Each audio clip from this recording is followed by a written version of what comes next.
friends, welcome to Chef Kore Kitchen. This is Chef Tangaraj. இன்னைக்கு spaghetti broccoli வச்சு உங்களுக்கு ஒரு டிஷ் இன்கிரிடியன்ஸ் பார்த்துடலாம்.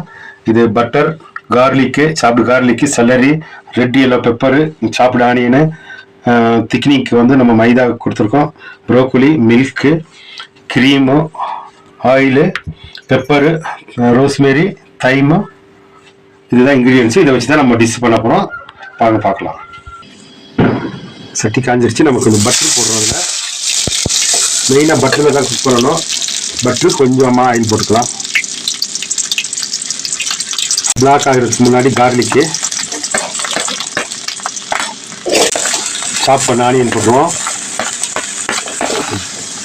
Red pepper, yellow pepper, salary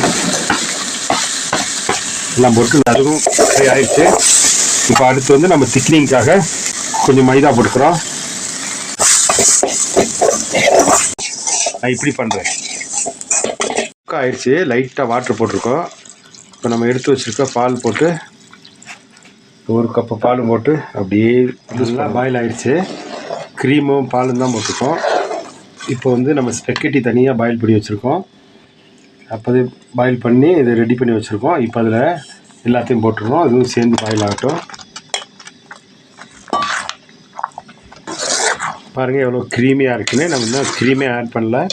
இது வெறும் பால் பட்ரு ப்ளே பண்ணது, கொஞ்சம் வாட்டர் போட்டிருக்கோம். இப்போ அதுக்கு தேவையானது நம்ம ரோஸ்மேரி போடுறோம். இதெல்லாம் கிடைக்கும் கடையில். கிடைக்கலனாலும் ஒன்றும் பிரச்சனை இல்லை.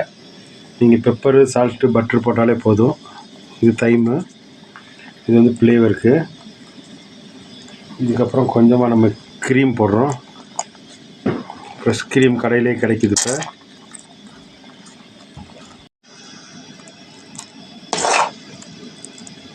இப்போ நல்லா குக் ஆகிடுச்சு. நல்லா பாருங்கள் எவ்வளோ க்ரீமியாக சூப்பராக இருக்குன்னு. பார்க்கே சாப்பிட போல தோணும். உங்களுக்கு தேவைன்னா கொஞ்சம் சில்லி ஃப்ளேக்ஸ் போட்டுக்கலாம், ஸ்பைசிக்கு வேணால். இப்போ நம்ம பிளேட்டிங் பண்ணிடலாம்.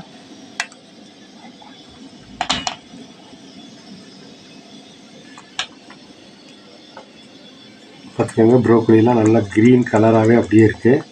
நல்லா வெந்து சூப்பராக வந்துருச்சு. இப்போ நம்ம கிரேட்டடு சீஸ் போடுறோம்.